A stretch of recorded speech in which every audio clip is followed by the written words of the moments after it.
ദൈവ തിരുനാമത്തിന് മഹത്വമുണ്ടാവട്ടെ. Bible reading പ്രോഗ്രാമിൽ സംബന്ധിക്കുന്ന ഏവർക്കും കർത്തൃനാമത്തിൽ സ്നേഹവന്ദനം. പുറപ്പാട് പുസ്തകം 21-ാം അധ്യായത്തിലേക്ക് നമ്മളിന്ന് പ്രവേശിക്കുകയാണ്. ഇന്നലെ 20-ാം അധ്യായം നമ്മൾ വായിച്ചു ധ്യാനിച്ചു. ന്യായപ്രമാണം 10 കൽപ്പനകൾ യഹോവയായ ദൈവം മോശെ മുഖാന്തരം ഇസ്രായേൽ ജനത്തിന് നൽകുന്നു.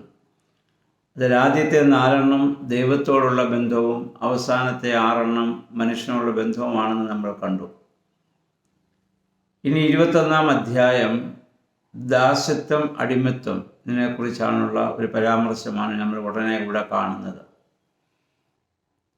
എന്തുകൊണ്ടെന്നാൽ അതിങ്ങനെ പ്രകാരം ഒരു ക്രമീകരണം ചെയ്യുവാൻ കാരണം ദൈവത്തിൻ്റെ കൽപ്പനകളെ നമ്മൾ അനുസരിക്കുന്നത് ഭയപ്പെട്ടിട്ടോ അടിമത്തത്തിലോ ആയതുകൊണ്ടല്ല. അത് അനുസരിക്കാനും അനുസരിക്കാതിരിക്കാനുമുള്ള സ്വാതന്ത്ര്യം നമുക്കുണ്ട്. അതാണ് സൃഷ്ടിയിൽ നമുക്ക് നൽകിയതായ ഇമേജ് ആൻഡ് ലൈക്ക്നെസ് എന്നതിനെക്കുറിച്ച് ഞാൻ നേരത്തെ ഓർമ്മപ്പെടുത്തിയിരുന്നല്ലോ. നന്മ ചെയ്യാനും തിന്മ ചെയ്യാനും ഉൾക്കൊള്ളാനും പുറന്തള്ളാനും വിശ്വസിക്കാനോ അവിശ്വസിക്കാനോ ഒക്കെയുള്ള സ്വാതന്ത്ര്യം മനുഷ്യനുണ്ട്. ആ സ്വാതന്ത്ര്യത്തെ ഞാൻ വിനിയോഗിച്ചുകൊണ്ട് വേണം ദൈവത്തിൻ്റെ കൽപ്പനകളെ ഞാൻ പാലിക്കുവാൻ. അല്ലാതെ ഭയപ്പെട്ടിട്ട് ഒരിക്കലും നമ്മളങ്ങനെ പാലിക്കുവാൻ പാടില്ല. പുതിയ നിയമത്തിൽ നമ്മുടെ കർത്താവ് പറഞ്ഞു, സത്യം നിങ്ങളെ സ്വതന്ത്രരാക്കും. ആ സത്യത്തിൽ നിന്നുകൊണ്ട് ദൈവത്തോടുള്ള ദൈവികമായ സ്നേഹത്തിൽ നിന്നുകൊണ്ട് വേണം ആ കൽപ്പനകളെ നമ്മൾ പാലിക്കുവാൻ. ആ സ്നേഹത്തിൻ്റെ പ്രതിഫലനമായിരിക്കണം ദൈവത്തിൻ്റെ കൽപ്പനകളെ. കാരണം നമ്മുടെ കർത്താവ് പറഞ്ഞത്, എന്നെ സ്നേഹിക്കുന്നവൻ എൻ്റെ കൽപ്പനകളെ പാലിക്കും നമ്മുടെ കർത്താവ് പറഞ്ഞതുകൊണ്ടാണ്.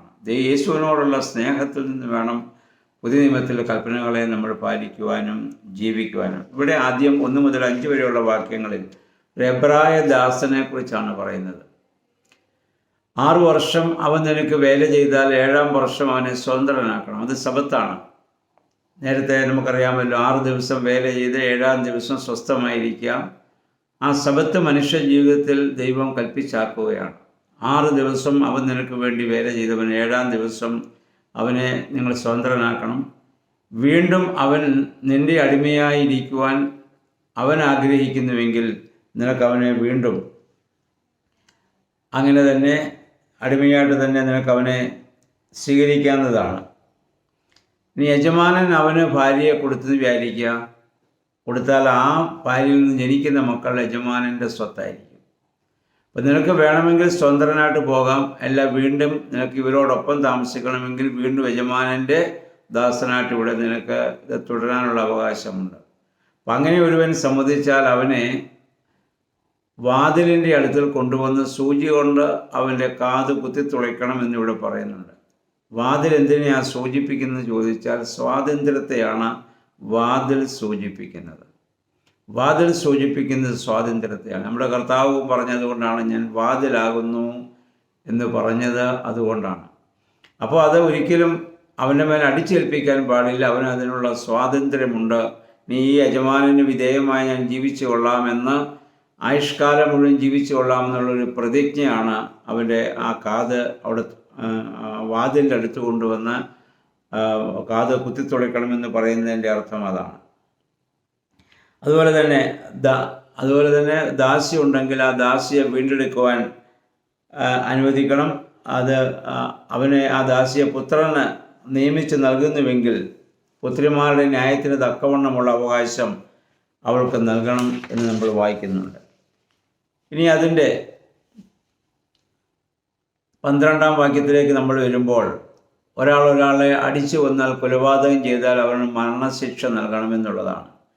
എന്നാൽ ഒരുവനെ അടിച്ച് അബദ്ധത്തിൽ കൊല്ലാൻ വേണ്ടി അടിച്ചതല്ല, അതിന് പെട്ടെന്നുണ്ടായൊരു പ്രകോപനത്തിൽ നിന്ന് സംഭവിച്ചു. അങ്ങനെ അബദ്ധത്തിലാണ് കൊലപാതകം സംഭവിച്ചെങ്കിൽ അവന് ഓടി രക്ഷപ്പെടാനുള്ള സ്ഥലമുണ്ടാക്കി കൊടുക്കണം. നമ്മുടെ ഇന്നത്തെ നിയമത്തിലും യാദർച്ഛികമായി സംഭവിക്കുന്ന കൊലപാതകത്തിനും മനഃപൂർവ്വമുള്ള കൊലപാതകത്തിനും കോടതി പോലും ശിക്ഷ 2ആയിട്ടാണ് നൽകുക. മറ്റേ പെട്ടെന്നുള്ളൊരു സാഹചര്യത്തിൽ കൊല്ലാൻ വേണ്ടി ചെയ്തതല്ല, പക്ഷെ അങ്ങനെ സംഭവിച്ചു പോയി. അവന് ജീവിക്കാൻ അവകാശമുണ്ട്. അവന് ഇത് രക്ഷപ്പെടാനുള്ള ഒരു സ്ഥലം അവന് കാണിച്ചു കൊടുക്കണം എന്നിവിടെ ഇത് പറയുന്നുണ്ട്. ഇനി മാതാപിതാക്കളെ അടിക്കുന്നവനും അല്ലെ അവരെ ഇത് വേദനിപ്പിക്കുന്നവനും മാതാപിതാക്കളെ ശപിക്കുന്നവനും മരണശിക്ഷ ആണിവിടെ വിധിക്കുന്നത്. കാരണം ഭൂമിയിൽ കാണപ്പെട്ട ദൈവങ്ങളാണ് മാതാപിതാക്കൾ. നമ്മുടെ സൃഷ്ടികർമ്മത്തിൽ അവർ പങ്കുവഹിച്ച് നമ്മളെ സ്നേഹിച്ച് കഷ്ടപ്പെട്ട് നമ്മളെ വളർത്തുന്നവരാണ്. അവരുടെ മനസ്സിനെയോ ശരീരത്തെയോ വേദനിപ്പിക്കുന്നവൻ വധശിക്ഷയാണ് പഴയ നിയമത്തിൽ യഹോവയായ ദൈവം അവർക്കിവിടെ പറയുന്നതിൻ്റെ കാര്യം നമ്മളിവിടെ ഓർത്തിരിക്കേണ്ടത്. അതുപോലെ തന്നെ മറ്റൊരാളെ വ്യക്തികളെ മോഷ്ടിക്കുന്നവന് മരണശിക്ഷ കൊടുക്കണം. അത് അന്നത്തെ കാലത്ത് ഏറ്റവും വലിയ സമ്പത്താണ് ഒരു അടിമയെന്ന് പറയുന്നത്.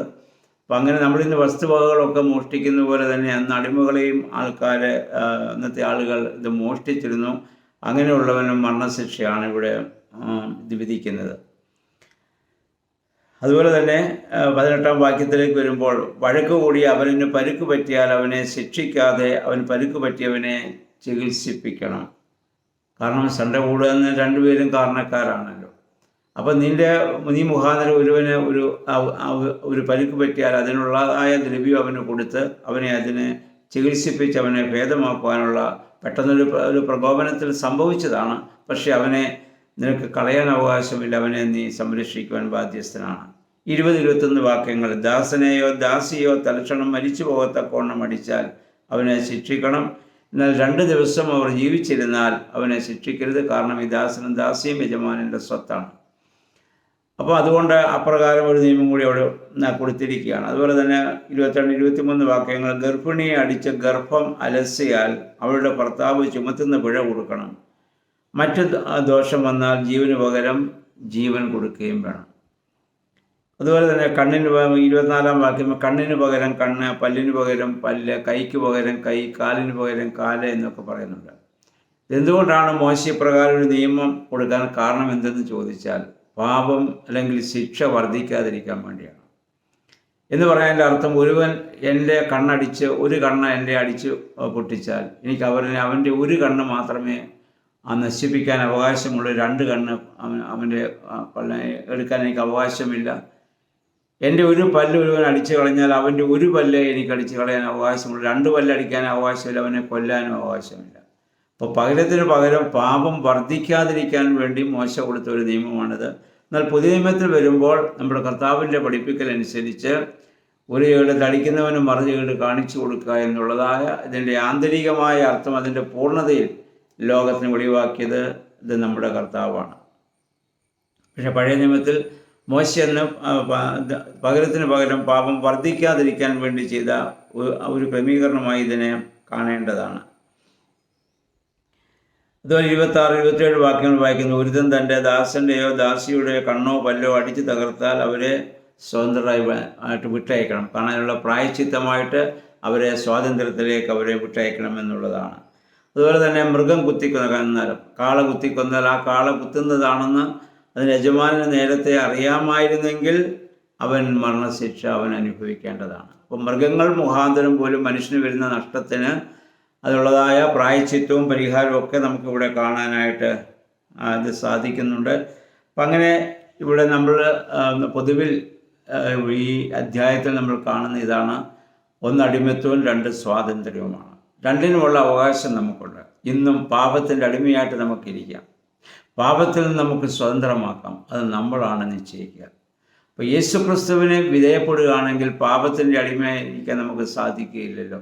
അതുകൊണ്ട് ദൈവവചനത്തിനും സകല ചരാചരങ്ങളെയും സൃഷ്ടിച്ച ആ ദൈവത്തിന് വിധേയപ്പെട്ട് ജീവിക്കുവാൻ തക്കവണ്ണം നമുക്ക് നമ്മെ തന്നെ പൂർണ്ണമായിട്ട് ദൈവകരങ്ങളിൽ നമുക്ക് സമർപ്പിക്കാം. ഈ വേദഭാഗങ്ങളൊക്കെ വായിക്കുമ്പോൾ പുതിയ നിയമത്തിലെ അതിൻ്റെ ആന്തരികമായ അർത്ഥങ്ങളെ കൂടെ ഗ്രഹിച്ചുകൊണ്ട് ജീവിതം നയിപ്പാൻ തക്കവണ്ണം നമുക്കിടയാകണം. ദൈവമേ, പരിശുദ്ധാത്മാവേ, അതിന് ഞങ്ങളെ ശക്തീകരിക്കണമെന്ന് നിങ്ങൾക്ക് പ്രാർത്ഥിക്കാം. എല്ലാവർക്കും നല്ലൊരു ശുഭദിനം ആശംസിക്കുന്നു. ദൈവനാമം മാത്രം മഹത്വപ്പെടുവാൻ